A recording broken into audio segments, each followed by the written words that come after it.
मित्रांनो नमस्कार. आपण मराठी वाङ्मयाच्या इतिहासातलं महानुभावांचं कर्तृत्व पाहत आहोत. या आधीच्या भागात आपण महानुभाव पंथाच्या उदयाची पार्श्वभूमी पाहिलेली आहे. आज आपण प्रत्यक्ष महानुभाव वाङ्मय पाहायला सुरुवात करणार आहोत. पहिल्यांदा आपण लीळाचरित्र पाहणार आहोत. मित्रांनो, लीळाचरित्र हा मराठीतला पहिला ग्रंथ आहे, ते आपण पाहणारच आहोत. म्हणून आपण सुरुवात लीळाचरित्रापासून करणार आहोत. पण लीळाचरित्र हे एका भागात संपणारं नाही, एका भागात आटोपणारं नाही. कारण लीळाचरित्र हा फार मोठा ग्रंथ आहे, महत्त्वाचा ग्रंथ आहे. त्याच्याविषयी आपल्याला खूप सखोल विचार करावा लागणार आहे. त्याच्यामुळं लीळाचरित्राचे आपण 3 भाग करणार आहोत. त्यातला हा पहिला भाग, लीळाचरित्र भाग 1. मित्रांनो, कुठलाही ग्रंथाचा परिचय पाहण्याआधी आपण त्या ग्रंथाच्या लेखकाचा परिचय पाहत असतो. आणि लीळाचरित्राचे लेखक हे माहिमभट्ट आहेत. माहिमभट्टांचा परिचय आपण सुरुवातीला पाहूयात. मित्रांनो, माहिमभट्ट हे सध्याच्या नगर जिल्ह्यातल्या सराळा नावचे गावचे गर्भश्रीमंत असे ग्रहस्थ होते. सराफीचा त्यांचा व्यापार होता. गर्भश्रीमंत ग्रस्त होते. एका बाजूला श्रीमंती आणि दुसऱ्या बाजूला तशीच प्रकांड पांडित्य, विद्वत्ता त्यांच्याजवळ होती. महानुभावांच्याच नव्हे तर त्या आधीच्या सर्व हिंदू धर्मशास्त्राचा त्यांचा अभ्यास होता. त्यातलं आपणाला 4 वेद, 18 पुराण, 14 उपनिषद हे सगळं माहीत असतं. 6 शास्त्रे हा आकडा पण माहीत असतो, पण ही शास्त्र कोणती 6 हे आपणाला माहीत नसतं. त्यातलं एक शास्त्र प्रभाकर शास्त्र म्हणून जे आहे ते अत्यंत महत्त्वाचं समजलं जातं. ते शास्त्र फारच कमी लोकांना ज्ञात असतं. त्या शास्त्राचं ज्ञान फारच कमी लोकांना असतं. ते ह्यांना होतं. त्या काळात महाराष्ट्रात त्या शास्त्राच्या अभ्यासाची व्यवस्था महाराष्ट्रात नव्हती. बहिष्कृत होतं ते शास्त्र. इथं शिकवायची त्याला परवानगी नव्हती. आंध्रात वरंगळला जाऊन माहिमभट्ट ते शास्त्र शिकून आले होते. त्याच्यामुळे एका बाजूनं प्रचंड श्रीमंती, दुसऱ्या बाजूनं प्रकांड पांडित्य, आणि ह्या गोष्टीमुळं त्यांच्यामध्ये प्रचंड गर्व देखील होता, अहंकार देखील होता. आणि त्यांच्यामधला हा अहंकार जर तसाच राहिला तर ह्यांच्या सगळ्याच गोष्टी काही उपयोगाला येणार नाहीत. म्हणून त्यांचे सासरे आणि गुरु गणपत आपयो यांनी सांगितलं की तुम्ही विद्वान आहात, मला माहीत आहे, तुम्ही श्रीमंत आहात, मला माहीत आहे, पण मला एकदा असं वाटतं की तुम्ही जरा चक्रधर स्वामींना भेटा. ते म्हणाले, कुठं असतात हे, कशासाठी मी भेटू त्यांना? तर ते म्हणाले, तुमच्या ह्या ज्ञानाचा काहीतरी उपयोग होईल, तुम्हाला चर्चा करता येईल. मग हे आणि एक दिवस ह्यांनी गणपत आपयोंनी आणखी एकांच्यासोबत माहिमभट्ट यांना चक्रधर स्वामींच्याकडे पाठवलं. आणि भेटीनंतर त्यांना असा प्रत्यय आला, म्हणजे आधी जाताना मनातले मनात त्यांनी असे मांडे खाल्लेले होते की मी तिथे गेल्यावर मग असा प्रश्न विचारील, मग ते मला असं उत्तर देतील, मग मी पुन्हा असा प्रश्न विचारील आणि मग मी त्यांना पराभूत करील, असे मनातल्या मनात विचार करत ते गेलेले होते. पण तिथं गेल्याच्या नंतर त्यांच्या लक्षात आलं की हे सकल शास्त्राचे ज्ञाते, यांना सगळी शास्त्र माहीत आहेत, ह्यांच्यापुढं आपली काही विद्या चालणार नाही. हा चक्रधर स्वामींच्या भेटीनंतर माहिमभट्टांना प्रत्यय आला आणि माहिमभट्ट लगेच त्यांना अनुसरले, लगेच त्यांच्या पंथाला शरण गेले. परत आले घरी, पण हळूहळू त्यांचं मन विरक्त होऊ लागलं. त्यांना चक्रधरांचे वेध लागलेले होते. वर्षभरानंतर त्यांनी सरळ आपलं घर सोडलं आणि ते संपूर्णपणे चक्रधर स्वामीच्या पंथाला अनुसरले. त्यांच्याकडे ते येऊन राहिले. नंतर ते गोविंद प्रभूंच्याकडे गेले आणि गोविंद प्रभू ही अशी मूर्ती होती की त्यांनी भल्या भल्यांना नीट केलेलं होतं. तसंच त्यांनी माहिमभट्टाचा सुद्धा अहंकार काढला. त्यांना जे वेगवेगळे अहंकार होते, कुळाचा अहंकार होता, गोत्राचा अहंकार होता, श्रीमंतीचा अहंकार होता, विद्वत्तेचा अहंकार होता, हे सगळे अहंकार पुसून काढण्याचं काम गोविंद प्रभूंनी केलं. ते एकदम छान झाले.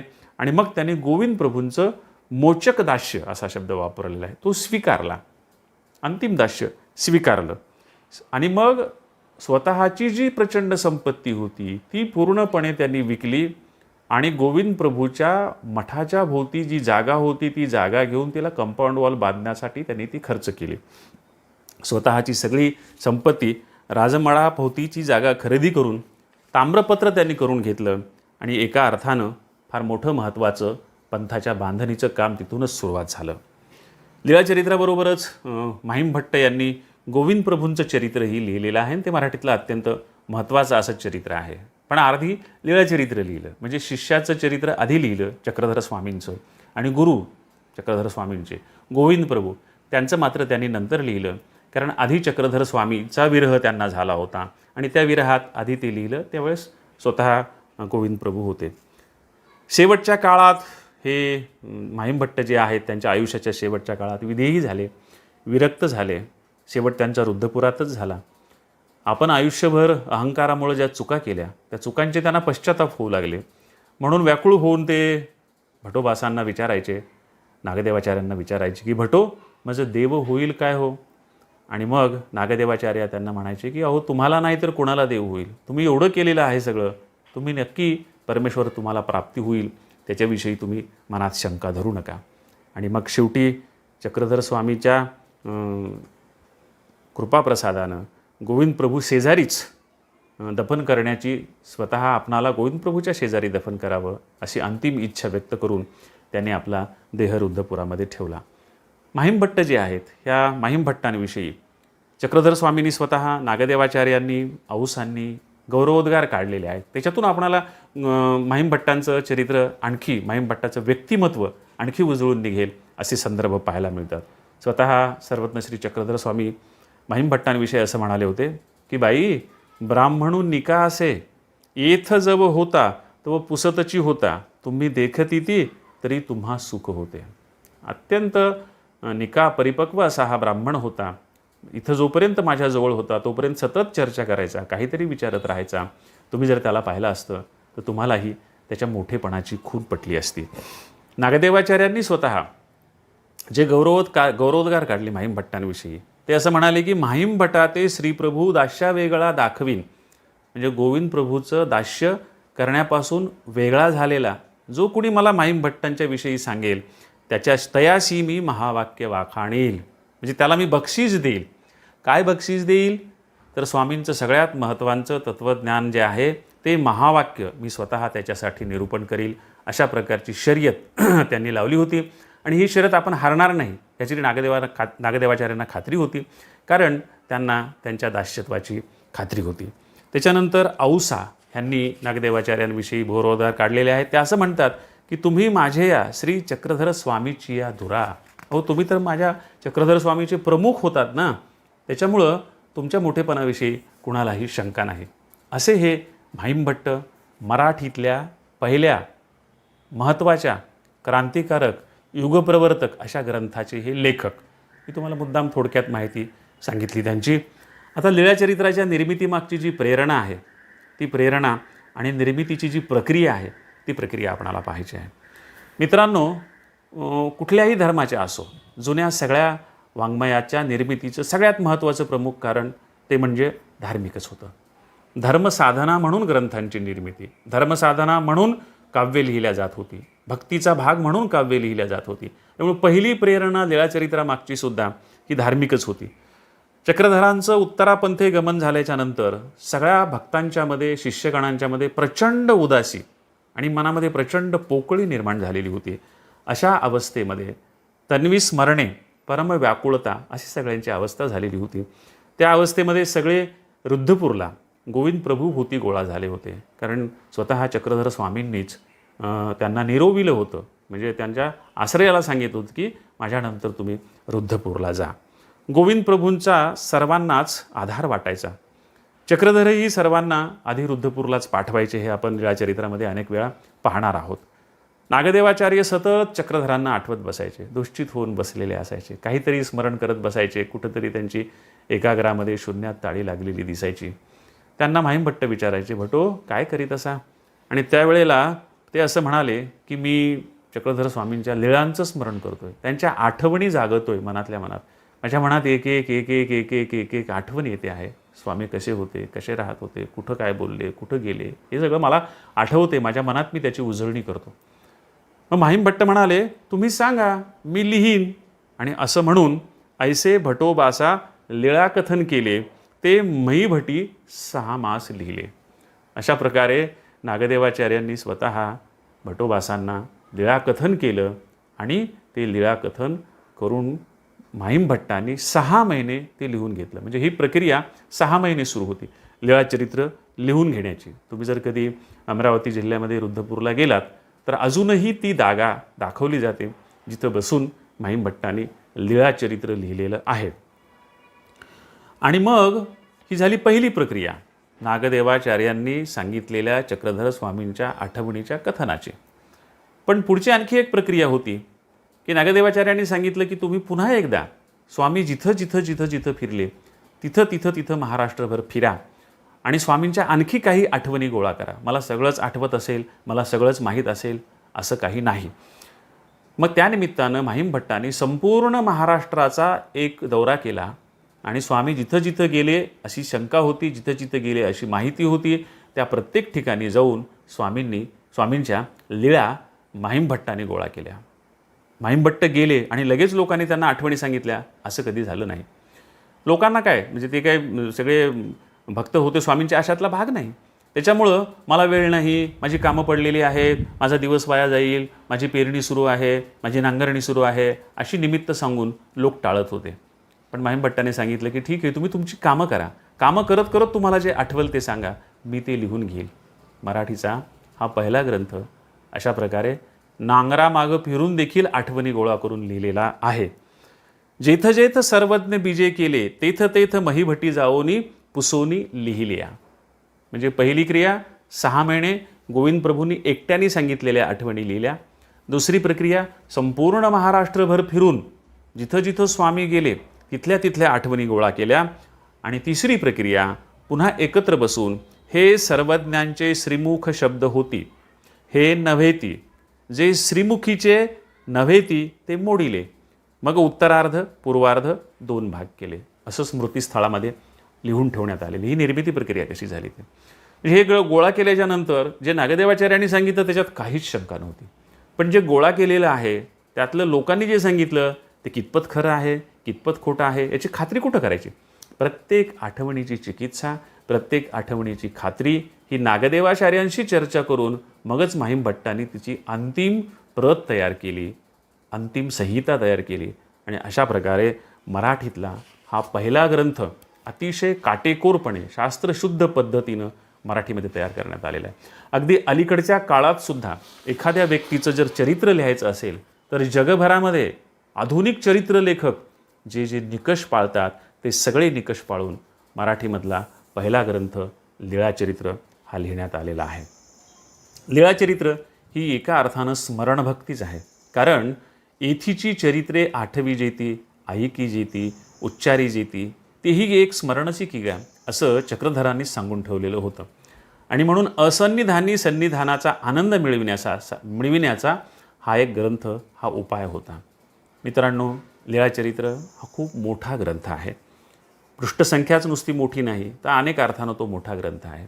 या लीळाचरित्रांची एकूण लीळासंख्या डॉक्टर पुरुषोत्तम नागपुरे यांनी जे लीळाचरित्र संपादन केलेलं आहे त्याच्यातून मी तुम्हाला हे सांगतोय. पूर्वार्ध 532 लीळा, उत्तरार्ध 620 लीळा आणि अज्ञात लीळा 132 असं मिळून 1284 लीळांचं हे लीळाचरित्र आहे आणि खूप मोठं आहे.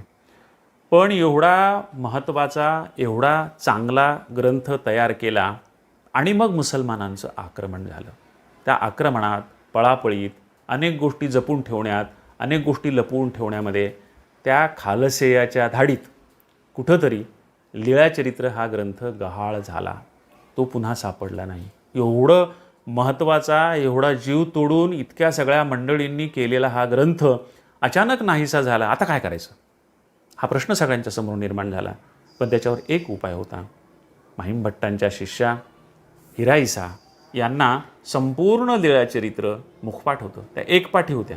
त्यांनी एकदा एखादी गोष्ट ऐकली, एकदा एखादी गोष्ट वाचली की त्यांना ती संपूर्ण पाठ व्हायची. तसंच हिराईसाही होत्या आणि ह्या हिराईसांना संपूर्ण लीळाचरित्र पाठ होतं. पुन्हा एकदा सगळी मंडळी बसली.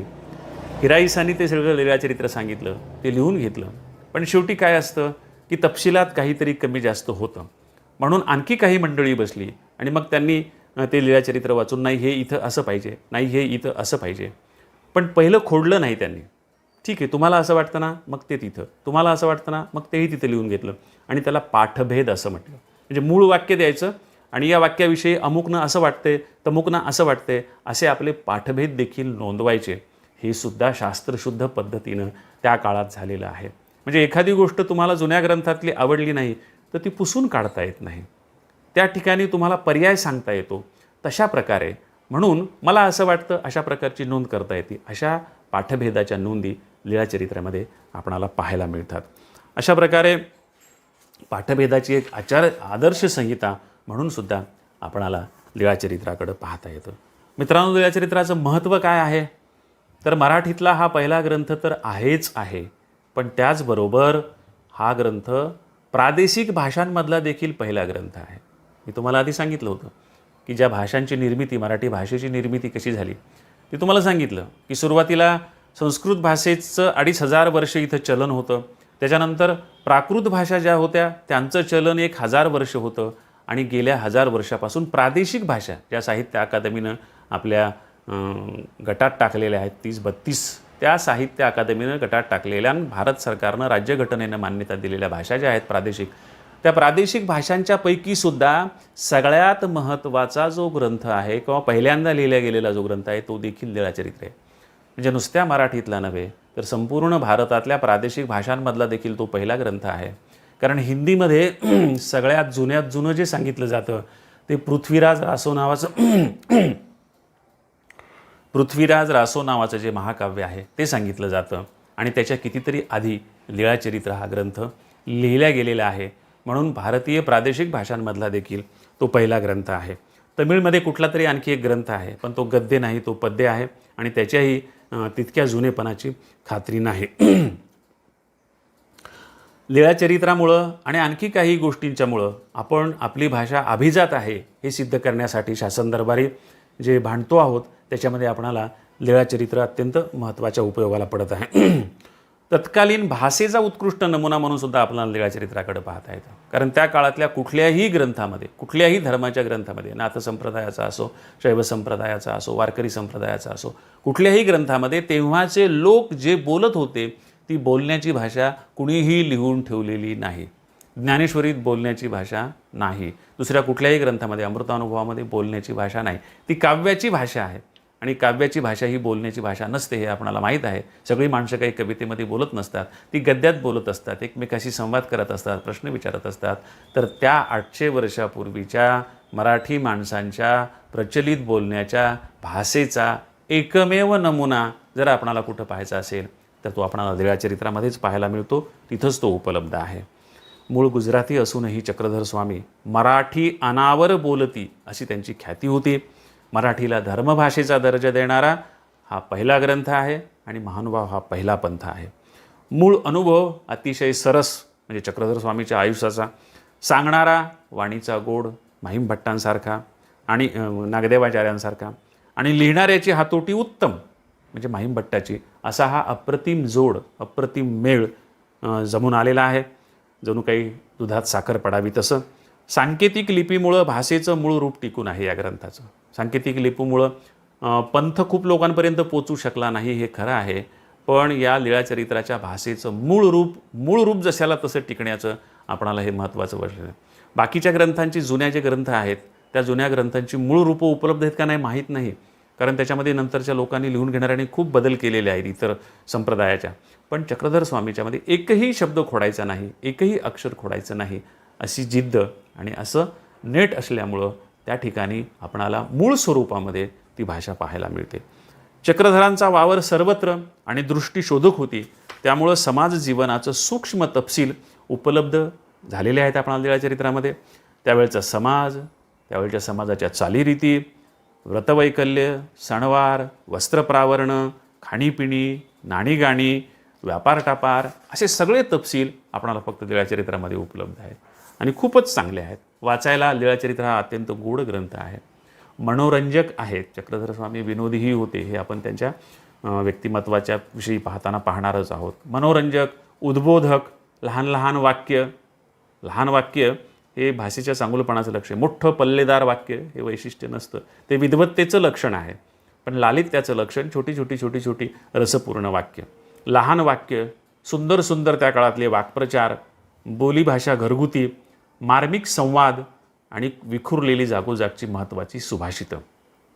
मित्रांनो, त्या काळच्या मराठी भाषेचा एक नमुना म्हणून मी तुम्हाला मुद्दाम एक लीळा म्हणून दाखवणार आहे. किती इंटरेस्टिंग आहे ते, वाचायला सुद्धा किती गोड वाटतं पहा तुम्ही.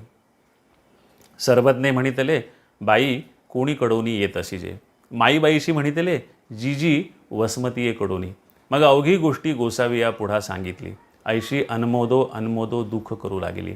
सर्वज्ञे म्हणितले बाई दुःख न कीजे, दुःख म्हणजे पाप, पापात व नरक होती, सोने याची फळी पोटीशी बांधोनी, समुद्र आतुरी आल्या काहीतरी जाईल बाई. एका अर्थानं विधवा असलेल्या ह्या वसमतच्या शांताईसाच्या 2 मुली आणि स्वतः विधवा असलेल्या ह्या आत्महत्या करायला निघालेल्या होत्या. वेरूळला चक्रधर स्वामींची आणि त्यांची भेट झाली. आपलं दुःख त्यांनी चक्रधर स्वामींना सांगितलं. ऐशी अनमोदो अनमोदो म्हणजे पुन्हा पुन्हा स्पुंदू स्पुंदू आपलं दुःख सांगत होती. आणि चक्रधर स्वामींनी त्यांना सांगितलं की बाई सोने याची फळी पोटीशी बांधून समुद्र आतुर गेल्या काहीतरी जाईल बाई, असं होणार नाही, तुम्ही आत्महत्या वगैरे करू नका. आणि एका अर्थानं त्या विधवा 3ही स्त्रियांना त्यांनी मार्ग दाखवला, त्यांचं आयुष्य उज्ज्वल केलं आणि या लीळा चरित्रामध्ये त्यांची व्यक्तिचित्र अजरामर झाली. असा हा त्या काळातल्या भाषेचा एक नमुना मी तुम्हाला मुद्दाम सांगतोय. लीळाचरित्र हे पुढच्या 650 महानुभाव ग्रंथाचे बीजग्रंथ आहे. असे 650 ग्रंथ या ग्रंथावर आधारित पुढं महानुभावांनी लिहिले किंवा आणखीही जास्त ग्रंथ लिहिले असण्याची शक्यता आहे. पुष्कळ ग्रंथांची निर्मिती एका एका वाक्यावरून एका एका ग्रंथाची निर्मिती पुढं करण्यात आलेली आहे. लीळाचरित्राचे जे लेखक आहेत माहीम-भट्ट, ते अत्यंत चतुरस्र होते, साक्षेपी होते. ते कष्टाळू किती होते ते आपण पाहिलं की प्रत्येक गावात फिरून त्या काळात, ज्या काळात महाराष्ट्रात फिरणं अत्यंत अवघड होतं. आजसुद्धा सगळा महाराष्ट्र फिरायचा म्हणजे अवघड आहे, पण त्या काळात प्रवासाच्या सुविधा नसताना, जंगलं असताना त्या काळात त्यांनी फिरून किती कष्टानं हे गोळा केलेलं होतं. कष्टाळू होते, प्रामाणिक होते, काहीही मनाचं घालायचं नाही आणि काहीही चांगलं त्यातलं मूळचं काढायचं नाही आणि भावानिष्ठ अशी त्यांची शैली होती. म्हणून विषय आणि लेखक ही दुधात साखर होती. आहे ती साधी दैनंदिनी चक्रधर स्वामींची. म्हणजे लीळाचरित्राचं जर स्वरूप पाहिलं तुम्हाला तुमच्या लक्षात येईल की ती दैनंदिनी आहे. म्हणजे चक्रधर स्वामी उठल्यानंतर काय केलं, नंतर काय केलं, नंतर काय केलं, नंतर काय केलं, संध्याकाळपर्यंत अशी दैनंदिनी ही चक्रधर स्वामींची. जशी आपण दैनंदिनी लिहून ठेवतो तशी दैनंदिनी. पण ह्या साध्या दैनंदिनीतून त्यांनी एक अजोड अशी वाङ्मय कृती माहीम-भट्टांनी उभी केलेली आहे. आपल्या लक्षात येईल मराठी वाङ्मयातला तो एक अजोड ग्रंथ आहे. एकाच वेळी हे चरित्र आहे, आत्मचरित्र आहे आणि आठवणीचा पण आकृतिबंध निर्माण झालेला आहे. कारण एकांतामधल्या ज्या लीळा आहेत त्या स्वामींनी स्वतः सांगितलेल्या आहेत. त्याच्यामुळं हे स्वामींचं आत्मकथन पण आहे. माहीम-भट्टांना नागदेवाचार्यांनी ज्या आठवणी सांगितल्यात त्याच्यामुळं त्या आठवणी देखील आहेत आणि सगळं मिळून त्याच्यातून एक चरित्र सिद्ध करण्याची माहीम-भट्टांचं जे कौशल्य आहे ते कौशल्य म्हणजे चरित्र, आत्मचरित्र आणि आठवणी अशा 3ही आकृतिबंधामध्ये बसणारा हा ग्रंथ आहे. खरं तर लीळा म्हणजे एक घटना, प्रसंग, लीळा शब्दाचा अर्थ, पण तुमच्या माझ्या आयुष्यातला नाही. आपल्या अवतारी पुरुषांच्या जीवनातल्या आठवणी त्याला आपण लीळा म्हणतो, घटना त्याला आपण लीळा म्हणतो. जसं श्रीकृष्ण लीळा असं आपण म्हणतो, कृष्ण लीला असा शब्द प्रचलित आहे. लीळाचरित्र म्हणजे घटनातून उभं केलेलं चरित्र. चक्रधरांना ईश्वरावतारच समजण्यात येत होतं, त्याच्यामुळं ते लीळाचरित्र, लीळा हा शब्द त्यांच्या आठवणींना लावण्यात आलेला आहे. लीळाचरित्रामधलं जे समाज जीवन आहे तो खूप मोठा विषय आहे. म्हणजे लोकांनी त्याच्यावर 400-400, 500-500 पानाचे अनेक ग्रंथ लिहिलेले आहेत की समाज जीवनाचं काय काय चित्रण आलेलं आहे. आपण त्रोटक रूपामध्ये, सारांश रूपामध्ये ते पाहत आहोत. दलित जीवनाचं चित्रण आले, आदिवासी जीवनाचं चित्रण आले, शेतकरी जीवनाचं चित्रण आले, ब्राह्मणांचं, भटभिक्षुकांचं, गुरवांचं, वाण्यांचं, महार, मातंग आणि चांभार एवढे सगळे उल्लेख लीळाचरित्रामध्ये आलेला आपल्याला पाहायला मिळतात. एक प्रसंग असा आहे की चक्रधर स्वामींचं काहीतरी प्रवचन सुरू होतं मंदिरात आणि 3 मातंग बाहेर उभे होते. त्यांच्या शिष्यांना असं वाटलं की हे प्रसादाच्या निमित्तानं आले असतील, की हे प्रवचन संपल्यानंतर प्रसाद मिळेल आपणाला म्हणून ते बाहेर आले आणि त्यांना सांगितलं की स्वामी बाहेर येऊ शकत नाहीत. ते म्हणाले की आम्हाला स्वामींना भेटायचे. ते म्हणाले स्वामी बाहेर येऊ शकत नाहीत, ते प्रवचनामध्ये आहेत. आणि मध्ये गेले पुन्हा शिष्य. त्यांनी पुन्हा पाहिलं तर ते तिथंच उभे होते. मग त्यांना शंका आली की हे प्रसादाच्यासाठी आले होते की काय. म्हणून त्यांनी उचलला एक लाडू आणि त्यांच्या हातात नेऊन ठेवला. पण ते म्हणले नाही, आम्हाला स्वामींना भेटायचे. मग त्यांनी मध्ये जाऊन शिष्यांनी सांगितलं की ते तुम्हाला भेटायचे म्हणूनच आलेले आहेत, ते जात नाही आहेत, प्रसादासाठी आलेले नाही आहेत. आणि मग स्वामी आले, त्यांनी त्यांना भेट दिली आणि त्यांच्या हातात दिलेला लाडू उचलून तो इतरांना सगळ्यांना खायला दिला, आपल्या शिष्यांना. म्हणजे मातंग त्या काळामध्ये मातंगानं स्पर्श केलेलं अन्न भक्तांना खायला देणं ही मोठी क्रांती होती, ती चक्रधर स्वामींनी केलेली होती. आणि म्हणून त्या काळामधली ही महत्त्वाची एक लीळा ती ह्याच्यामध्ये नोंदवलेली आहे. आणि मग चक्रधर स्वामींनी सांगितलं की निष्ठा अशी असावी, उत्कटता अशी असावी. आपल्या शिष्यांना जणू त्यांनी त्या मातंग माणसांचं उदाहरण दिलं. या उदाहरणातून तुम्ही काहीतरी शिका, अशा प्रकारची शिकवण दिलेली आहे. आणखी एक मातंगाचाच संदर्भ आहे. तो संदर्भ आपणाला असा पाहायला मिळतो की एकदा चक्रधर स्वामी रानातून चाललेले होते आणि एका मातंग माणसानं दुरून पाहिलं की चक्रधर स्वामी येत आहेत. तो ज्या शेतामध्ये उभा होता, तर त्याला असं वाटलं की स्वामींना आपण काहीतरी द्यावं, म्हणून त्यानं ऊसाची कांडी सोलली आणि हरभऱ्याचा टहाळ सोलला आणि त्याचे सोले, शेंगदाण्याचे सोले काढून ते बांधावर ठेवले जिथून चक्रधर स्वामी जाणार होते. आणि हात जोडून आपल्या रानामध्ये उभा राहिला. चक्रधर स्वामींनी जाताना पाहिलं की कुणीतरी ठेवलेलं आहे आणि त्याच्याकडे पाहिलं. त्या लक्षात आलं. त्यांनी ते स्वीकारलं. मातंग माणसाचं म्हणून ते नाकारलं नाही, स्वीकारलं, खाल्लं. म्हणजे त्या काळामध्ये ह्या गोष्टी क्रांतिकारक होत्या. आज नाही, पण त्या काळामध्ये ह्या गोष्टी महान क्रांतिकारक गोष्टी होत्या. एकदा वेरूळजवळ एक चांभार त्यांच्याकडं वेधला आणि तो त्यांच्याकडे पाहत बसला. त्याच्यासोबत बायको होती त्याची. बायको म्हणाली, अहो चला ना, उशीर झाला आहे. तो काही नाही घे ना. पुन्हा पुन्हा ती म्हणती चला, तो काही नाही घे ना. ती म्हटली, मी तुम्हाला सोडचिठ्ठी देऊ का, मी जाऊ का. तो म्हणाला दे. आणि मग ती निघून गेली. आणि मग स्वामींनी त्याला स्थिती दिली, आत्मज्ञान दिलं आणि तो त्याच अवस्थेमध्ये फिरायला लागला, गावोगाव जायला लागला. लोक त्याची पूजा करायला लागले, कारण त्यांच्यामध्ये त्या शक्तीचा संचार झालेला होता, आत्मस्थिती प्राप्त झालेली होती त्याला. त्याच्यामुळे तो फिरत असताना त्याचा पूजा होत होती. आणि मग एकदा कोणीतरी पाहिलं आणि सांगितलं, अरे हा आमच्या गावचा सांभार आहे ना, ह्याची कसं काय तुम्ही ब्राह्मण लोक पूजा करताय. आणि मग जेव्हा ह्याची खात्री पटली तेव्हा सगळे लोक असं म्हणाले की आता ह्याला शिक्षा दिली पाहिजे. काय शिक्षा द्यायची, तर त्या काळामध्ये चुन्याच्या भट्टीत अशा माणसाला बसवून त्याच्या अंगावर संपूर्ण चुना टाकून त्याच्यावरून पाणी टाकायचं, म्हणजे संपूर्ण भाजून तडफडून मारायचं, अशी शिक्षा त्याला दिली त्याला तशी शिक्षा. पण दुसऱ्या दिवशी ज्यांनी शिक्षा दिली तोच माणूस दुसऱ्या गावात गेला, तर बाजारात तो माणूस त्याला फिरताना दिसला. अशा प्रकारची लीळा तिथं आहे. आणि सांभाराची सुद्धा ब्राह्मणांना पूजा करायला लावण्याची ही जी त्या काळातली क्रांतिकारक घटना आहे, ती पण चक्रधर स्वामींनी या लीळेमध्ये केल्याचं आपणाला पाहायला मिळते. समतेचा मंत्र पण ममतेच्या भाषेत देणारा संत, अशा प्रकारे त्यांचा गौरव इतिहासामध्ये केला जातो. त्यांची एक अट होती, जे त्यांच्या पंथात येतील त्यांनी शिखासूत्राचा त्याग केला पाहिजे, म्हणजे एका अर्थानं ब्राह्मणत्वाचा त्याग केला पाहिजे. आपली शेंडी आणि या जानवं आपण काढून ठेवलं पाहिजे, कारण तो एक अहंकाराचा घटक आहे असं स्वामींना वाटत होतं. त्याच्यामुळं ते त्याच्या तसा, पण जास्तीत जास्त ब्राह्मण त्यांचे शिष्य असूनसुद्धा त्यांनी हा नियम केला होता आणि त्यांना तसे शिष्य त्या काळात मिळाले सुद्धा. स्त्रियांनाही त्यांनी समतेची वागणूक दिली. जेव्हा त्यांचे शिष्य स्त्रियांच्या संदर्भात दुय्यम दर्जाची, त्या काळच होता ना तसा, स्त्रियांना काय म्हणजे पायाची दासीच समजलं जायचं. त्या काळामध्ये शिष्य देखील जेव्हा अशा प्रकारची वर्तणूक करायची सोबतच्या शिष्य स्त्रियांशी, तेव्हा चक्रधर स्वामींनी म्हटलं की अहो तुम्ही काही जीव आणि त्या काही जीवल्या, अहो त्यांचे पण जीव आहेत ना आणि ते तुमच्यासारखेच आहेत ना, तुम्ही आणि त्या सारख्याच आहात ना. इतकंच नाही तर ज्या काळामध्ये स्त्रीला विटाळशी समजलं जातं, त्या काळातसुद्धा तिला विटाळशी समजण्याचं कारण नाही. बाई हे नवद्वारे, ही शरीराची नवदारं आहेत, ज्याच्यातून सगळ्या प्रकारचे मळ बाहेर टाकले जातात. त्याच्यापैकीच हे एक द्वार आहे. शरीराच्या शुद्धीचा तो एक प्रकार आहे.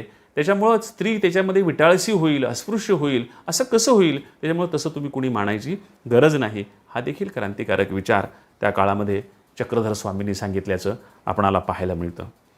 स्त्रियांना दीक्षेचा अधिकार दिला, स्त्रियांना विद्वत्तेचा अधिकार दिला, स्त्रियांना महंतीचा अधिकार दिला आणि अशा प्रकारे त्यांनी मोठी क्रांती त्या काळामध्ये केली. त्यांनी असं सांगितलं की तुम्ही अच्युत गोत्रीय की गा, तुम्हा परस्परे परमप्रीती होवावी की, तुम्ही एकमेकांच्यावर प्रचंड प्रेम केलं पाहिजे, हे आपणाला त्याच्यातून पाहायला मिळतं. वरंगळ भागातील आदिवासींच्याकडे सुद्धा चक्रधर स्वामी गेले होते आणि त्या काळामधल्या तिथल्या आदिवासींचा वेळू भात त्यांनी खाल्लेला होता आणि त्यांची किलू भाषा बोलती, अशा प्रकारचा उल्लेख केलेला होता. आदिवासी भाषेचा पहिला उल्लेख मराठीमध्ये ग्रंथामध्ये लीळाचरित्रात आपणाला पाहायला मिळतो. शेतीचे, पिकाचे, शेतकऱ्यांच्या जगण्याचे पुष्कळ उल्लेख, कुणबिक वेखू क्रीडा, गुराखी वेखू क्रीडा, हे आपणाला पाहायला मिळतं. शेतीशास्त्राचे चक्रधर स्वामी जाणकार होते. अमोल चक्रधर स्वामी शेतीशास्त्राचे जाणकार होते आणि त्यांच्या अनेक लीळांच्यामधून ते आपणाला पाहायला मिळतं. लाईटला ते आपणाला पाहायला मिळतं. एक जी लीळा आहे त्या लीळेमध्ये कुणबिक वेखू क्रीडा अशा प्रकारची ती लीळा आहे. त्या लीळेमध्ये शेतीशास्त्रांचं चक्रधर स्वामीला किती ज्ञान होतं आणि ते किती महत्त्वाचं आहे ते त्यांनी सांगितलेलं आहे. त्यांनी त्या लीळेमध्ये असं सांगितलेलं आहे की एक शेतकरी रानामध्ये उन्हात आऊत उभं करून काहीतरी पाणी घ्यायला सावलीला गेलेला होता. तेवढ्यामध्ये चक्रधर स्वामी त्यांचे शिष्य मंडळी, पांडे, इतर काही मंडळी अशी तिथून चाललेली होती.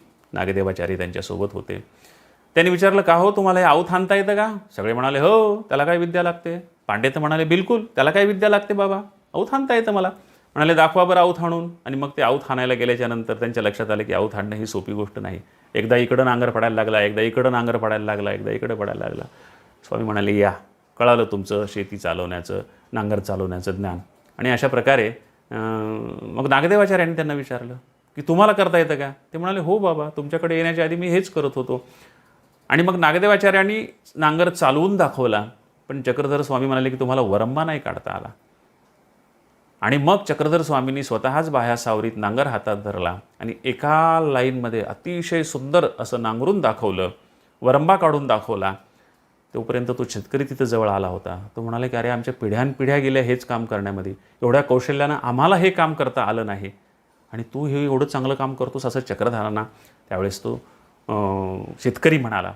आणि मग यावर चक्रधर स्वामी असे म्हणाले की पांडे, तुम्ही म्हणाले ना की याला काय विद्या लागते काय? याला विद्या लागते आणि महान विद्या लागते, कारण या शिवाय आपणाला शेती नाही करता येत. आणि मग त्यांनी तलवारीच्या धारेवरून, खड्गधारेवरून चालणाऱ्या माणसाचा संदर्भ सांगितला. आणि ते असं म्हणाले की तलवारीच्या धारेवरून चालताना संपूर्ण शक्ती एकवटून तलवारीच्या धारेवरून चाललं तर ठीक आहे, नाही तर संपूर्ण शरीर कापण्याची शक्यता असते. शेती करणं हे तलवारीच्या धारेवरून चालण्यासारखं अशधारा व्रत आहे. जर नीट शेती नाही करता आली तर आयुष्य उद्ध्वस्त होण्याची शक्यता असते. म्हणून शेतीला त्या काळामध्ये एवढं महत्त्व देणारा अन्य कुणी महात्मा आपणाला पाहायला मिळत नाही. गुराखी वेखू क्रीडा अशी पण एक लीळा आहे. ती आपल्या नांदेडजवळची लीळा आहे. लिमगाव नावाच्या गावची. त्या गावामध्ये गुराख्यांशी ते खेळले होते आणि तिथं अनेक क्रीडा त्यांनी केलेल्या आपल्याला पाहायला मिळतात.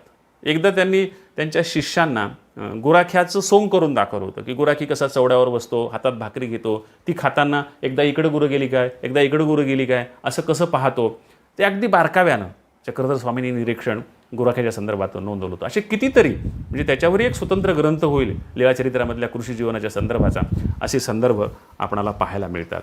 लीळाचरित्रामध्ये भट, भिक्षुक, ब्राह्मणांच्या जीवनाचे तर पुष्कळ तपशील आलेले आहेत, कारण त्यांचे सर्वाधिक शिष्य ब्राह्मणच होते. अशा प्रकारे लीळाचरित्रामध्ये समाज जीवन आपणाला पाहायला मिळतं.